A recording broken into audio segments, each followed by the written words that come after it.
38페이지 일과 동력이 되겠습니다. 먼저 일. 자, 어떤 물체에 힘을 가했을 때 그 물체가 움직인 거리를 얘기하고 있다. 그래서 단위는 킬로그램 메다가 되겠다. 그죠? 킬로그램 메다로 표현할 수가 있다. 일입니다. 그죠? 그래서 줄의 실험을 통해서 자, 열과 일 사이의 관계를 설명하고 있습니다. 자, 그렇게 해서 이제 나온 내용이 뭐냐? 자, 그 다음 페이지에 있는 요 내용을 보시면 됩니다. 자, 중량 1kg을 1m 움직일 때 발생하는 열량의 값은 427분의 1kcal라는 것을 알게 되었다. 이렇게 얘기하고 있죠.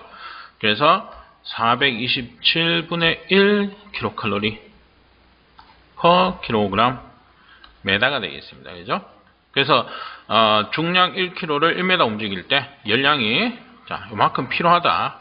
또는 뭐 열량이 이만큼 소비된다. 그런 겁니다. 그래서 이것은 뭐냐 하면 우리가 뭐 운동 생각하시면 되겠죠. 운동하시는 거. 여러분들 그죠? 헬스장이나 이런 데 가서 우리가 운동을 할 때 뭐 기계를 보게 되면 뭐 예를 들어서 러닝머신 이렇게 뛰었는데 뭐 몇 킬로를 뛰었다. 그죠? 그렇게 나왔을 때 뭡니까? 소비되는 열량 이렇게 표시가 되죠. 그래서 일과 열량과의 관계를 설명할 때 지금 여기서 얘기하고 있는 줄의 법칙, 그죠? 줄의 실험을 통해서 이렇게 내용이 나오고 있다는 겁니다. 자, 그래서 나오는 것이 뭐냐면 일의 열당량과 열의 일당량이다 이렇게 되는데 이것은 뭐냐? 일과 열의 상관관계입니다. 그죠? 일을 하고 나면 거기에 대비하는 어떤 열량값, 소비되는 열량값, 발생되는 열 이런 겁니다. 그 다음에 마찬가지 열을 일로 환산하는 거죠. 그래서 이렇게 변화할 때 그 값이 동일하게 그죠? 단위 변화를 위해서 필요한 것이 일의 열당량, 열의 일당량이다. 이런 내용이 되겠습니다. 지금 보시면 일의 열당량은 일을 할 때 발생되는 열의 양이다. 그죠? 열의 일당량은 열량이 있을 때 이 열량으로 할 수 있는 일의 양을 얘기하고 있다. 그래서 일의 열당량은 427분의 1, 열의 일당량은 427, 역수가 되겠습니다. 그죠? 자, 요 수치는 기억을 무조건 일단은 해주셔야 되는 부분이 되겠죠. 일의 열당량, 열의 일당량입니다. 자, 그 다음에 동력 보시죠. 단위 시간당 얼마만큼 일을 했는지를 나타내는 단위다. 그래서 일에다가 시간이 포함된 겁니다. 그죠? 그래서 단위 시간 1초당 여기서는 얘기를 하고 있죠. 자, 동력의 단위 쭉 나오고 있는데 일단 요거는 참고적으로 한번 보시고요. 그 다음에 이제 보실 내용이 동력의 열량 환산. 자, 요 내용은 꼭 기억을 해 두셔야 되는 내용입니다. 자, 1kW 동력이 되겠습니다. 그죠?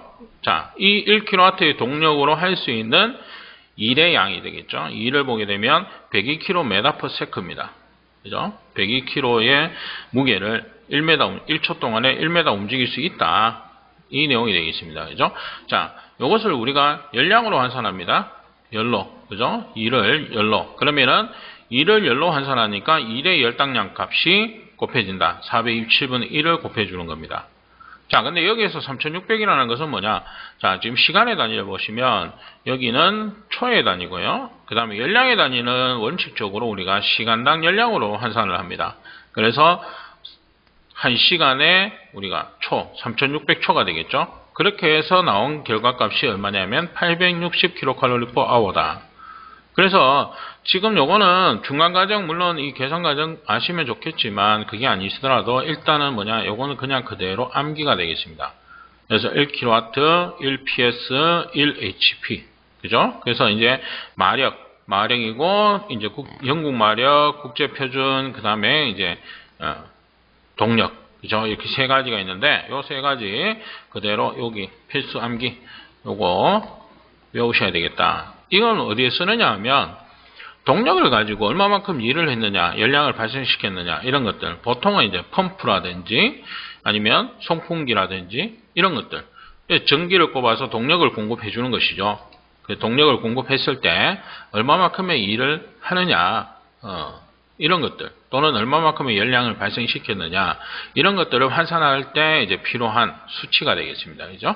자, 그 다음에 연락학 용어 정리, 용어를 보겠습니다. 그죠? 먼저 밀도, 가스의 밀도가 되겠습니다. 자, 각 물질은 고유의 밀도를 가지고 있으며 물질의 질량을 부피로 나눈 값이다. 이렇게 되어 있죠. 그래서 그램 퍼 리터 이렇게 되어 있는데 기체의 밀도는 최적 자체가 아보가드로의 법칙에 의해서 1몰당 최적은 22.4리터다. 이렇게 되어 있죠. 그래서 기체 밀도는 분자량, 각 기체의 분자량을 22.4로 나누어 준 요 계산식에 의해서 기체 밀도를 나타낼 수가 있습니다. 그래서 가스 밀도는 분자량분의 22.4분의 분자량으로 나타낸다. 그 다음에 가스의 비중이 되겠죠. 비중은 비교한 중량 값입니다. 그죠? 그러면은 기준되는 물질이 필요하다. 그래서 표준 상태에서 어떤 물질의 질량과 이것과 같은 부피를 가진 물질과의 비율이다. 이렇게 되어 있죠. 그래서 표준 물질은 액체의 경우는 물을 기준으로 하고요. 기체의 경우는 공기를 기준으로 합니다. 그래서 이 공기의 분자량은 약 29g입니다. 그래서 공기의 평균 분자량 29분의 기체의 분자량이 되겠습니다. 예를 들어서 가스 우리가 메탄의 비중 이렇게 표현을 한다면 메탄의 분자량은 탄소가 12g 그죠? 되겠죠? 그 다음에 수소가 1g입니다. 그죠? 이게 4개가 있으니까 4g이죠. 그래서 총 16g. 그죠? 그럼 29분의 16으로 우리가 비중을 나타낼 수가 있다는 겁니다. 그래서 가스의 비중. 자, 그 다음에 비체죠. 단위 물질의 단위 질량당 최적 단위를 보시면 됩니다. 그죠? 리터 퍼 그램으로 나타내고 있다. 액의 밀도, 액 비중. 자, 요거 한번 읽어보시면 되겠습니다. 자, 지금 보시는 문제처럼 어떤 물질의 질량이 30g이고 부피는 600세제곱센티미터이다. 자, 밀도. 근데 여기서는 지금 보시면은 g을 뭐예요? 세제곱센티미터로 나누어라. 지금 이렇게 얘기하고 있으니까 30g을 뭐에 나누는 거죠? 600으로. 자, 이렇게 하면 밀도가 나옵니다. 그죠? 네, 그래서 중량을 최적으로 나눈 값이다. 밀도. 이렇게 되겠습니다. 그래서 단위를 잘 보시면 됩니다. 계산 문제나 이런 것들은. 자, 그 다음에 연력학 법칙 넘어가 있습니다. 연력학 법칙은 총 4개, 그죠? 0법칙부터 1, 2, 3 법칙이 있습니다. 자, 특히 여러분들 아셔야 될 것은 0법칙과 1법칙. 자, 먼저 연력학 0법칙은 열평형의 법칙이다. 이건 뭐냐면 뜨거운 물과 차가운 물을 섞으면 어떻게? 미지근한 물, 평균 온도를 이룬다는 겁니다. 그게 이제 열평형의 법칙이다. 그래서 보통의 경우 이렇게 혼합되는, 그죠? 그래서 고온의 물과 고온수와 저온의 물을 혼합했을 때 평균 온도. 그래서 이 평균 온도 구하는 계산 문제가 되게 많이 나오는 유형입니다. 자, 그러면 예를 들어서 이제 이렇게 되겠죠? 자, 90도씨의 물 5kg과 그죠? 그 다음에 뭐 30도씨의 물 10kg을 혼합을 했다. 그럼 몇 도가 되느냐? 이렇게 되는데, 자, 요거는 이제 뭐 지금 요 식은 이렇게 되어 있습니다만은 제가 설명을 좀 드리자면 우리가 앞에서 배운 식, 현열 계산식으로 보겠습니다. 뭐냐면 90도씨의 물은 온도가 내려갈 것이고, 그죠? 내려갈 것이고, 30도씨의 물은 어떻게 됩니까? 온도가 올라갈 것이다. 그래서 어느 시점에서는 평균을 이루는 X도가 되겠다. 이거죠. 그래서 90도씨의 물에 뺏긴 열량은 30도씨 물이 취득한 열량과 같다는 조건이 성립이 됩니다. 그래서 현열 계산식으로 보면 90도씨의 물 5kg 이렇게 되겠죠? 자, 그러면 5kg. 자, 90도씨 물 5kg. 자, 설명하겠습니다. 그죠? 현열 계산식으로 가겠습니다. 자, 90도씨의 물 5kg. 이렇게 되고요. 그 다음에 30도씨의 물 10kg. 자, 요 조건이다. 이거죠. 그러면 90도씨의 물 5kg. 물의 비율 1에 5kg. 그 다음에 온도차. 온도차는 90도에서 X도만큼. 그죠? 그러면은 고온이 90이죠. 그래서 낮은 온도 빼줍니다. 온도차. 그죠? 그러면 이 값은 같다. 이 꼬르가 성립이 되죠. 뭐, 저온수가 이렇게 올라간 온도. 그러면은 30도씨 물 10kg. 그죠? 그럼 물의 비율 1에 10kg. 온도 차는 얘가 30도보다는 고온이다 이거죠. 그러면 X 높은 온도에서 낮은 온도를 빼줍니다. 자, 이렇게 해서 방정식을 풀다 보면 이제 어떻게 되느냐. 자, 이런 이제 놔두고 이렇게 되겠죠. 5 곱하기 90 마이너스 5x 이렇게 되는 거죠. 그 다음에 10x 마이너스 300. 그죠? 그래서 이 항을 통해서 이제 이 공식이 그렇게 해서 나온 겁니다. 이렇게 이 항을 하는데, 자, 숫자끼리, 그죠? 숫자끼리, 요거는 450이니까, 자, 450, 마이너스 300은 넘어오면 플러스 300. 그죠? 10x, 마이너스 5x가 넘어가면 플러스 5x. 그죠? 그러면 이 x의 값을 구할 수가 있죠. 얘를 15로 나눠주면 x가 나온다. 그죠? 이런 식으로 계산을 하는 겁니다. 연력학 0법칙. 자, 그 다음에 연력학 1법칙은 에너지 보존의 법칙이다. 우리 앞에서 했던 거 뭡니까? 1은 열로, 그죠? 열은 또 일로. 이렇게 그대로 에너지에 어떤 손실이 없이 변할 수가 있다는 겁니다. 그래서 1의 열당량, 열의 일당량으로 계산을 해주면 된다. 이런 내용이 되겠습니다. 자, 그 다음에 엔탈피 보시죠. 유체가 가진 열 에너지와 일 에너지를 합한 연력학적 총 에너지를 엔탈피라고 한다. 이렇게 되어 있죠. 그래서 그 물체가 가지고 있는 총 에너지, 그죠? 총 에너지를 얘기합니다. 이 에너지는 뭐냐면 내부 에너지와 외부 에너지의 합입니다. 그죠? 총 에너지의 양이다. 이렇게 되는데, 자, 이건 뭐냐면 예를 들어서 내가 물을 끓이는데 20도씨의 물을 수도에서 받아서, 정수기에서 받아서 끓입니다. 그러면 얘를 100도씨까지 올리는 거예요. 근데 원래 가지고 온 것은 20도만큼 가져왔기 때문에 내가 지금 열을 가해서 실제로 끓인 것은 20도에서 100도씨만큼 80도만큼을 끓이긴 했지만 지금 현재 끓는 상태의 시점에서 네가 에너지를 얼마나 가지고 있냐 이렇게 물어보면 얘는 100을 가지고 있다 이렇게 얘기할 수 있겠죠.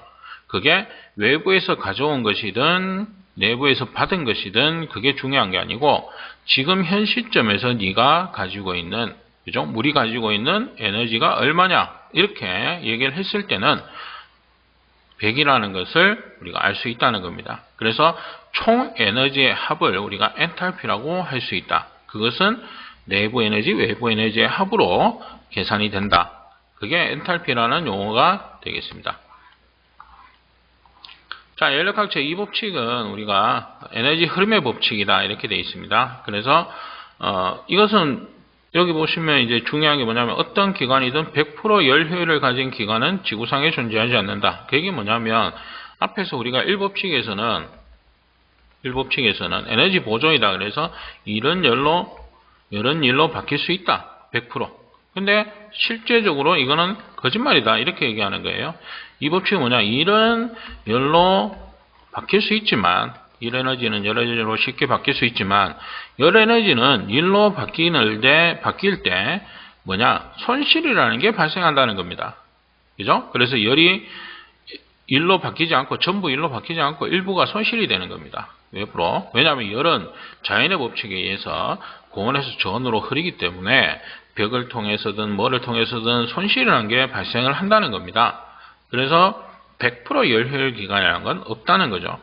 그게 이제 연력학 제2법칙이고, 지금 여기서 얘기하는 뭐 엔트로피는 단위 중량당 그 물체가 가지고 있는 열량의 그 유체의 절대 온도로 나눈 값이다. 뭐 이렇게 설명하고 있습니다. 그래서 엔트로피는 간단하게 기억해 두시면 되고, 연력학 법칙, 이 법칙 자체가 이제 에너지 흐름의 법칙. 자, 요겁니다. 자, 그 다음에 연력학 제3법칙은, 자, 열적 평형 상태에 있는 모든 결정성 고체의 엔트로피는 절대 0에서 0이 된다. 즉, 어떠한 상태에서도 절대 0에 이르게 할 수 없다. 그죠? 자연계에서는 어떠한 방법으로도 0K, 즉, 마이너스 273도씨에 도달할 수가 없다. 이렇게 얘기를 하고 있는 것입니다. 자, 그래서 법칙 문제 이렇게 보시면은, 그죠? 지금 보시면, 자, 성능계수가 무한정인 냉동기의 제작은 불가능하다. 이렇게 표현되고 있는 법칙. 그러면은 얘는 뭐다? 연력학 제2법칙이다. 그죠? 그래서 성능계수 자체가 무한정이라는 것 자체가 이제 좀, 이 불가능하다는 의미를 가지고 있다는 것은 뭐냐면 100% 열효율 기간이라는 건 없다는 겁니다. 그래서 성능계수라는 것 자체가 이제 성적계수, 이제 효율, 냉동계수에 봤을 때는 이제 뭐 효율 개념으로 보시면 되는데, 효율 자체가 100%인 거, 그죠? 무한정인 어떤 냉동계수의 작은 불가능하다는 거죠. 그랬을 때 이제 연력학 0법칙부터 3법칙까지 중에서 우리가 이런 내용 설명하고 있는 것은 이제 연력학 제2법칙이 되어 있습니다. 그래서 이런 식으로 연력학 법칙에 관한 문제가 나올 수가 있다는 겁니다. 자, 이번 강의는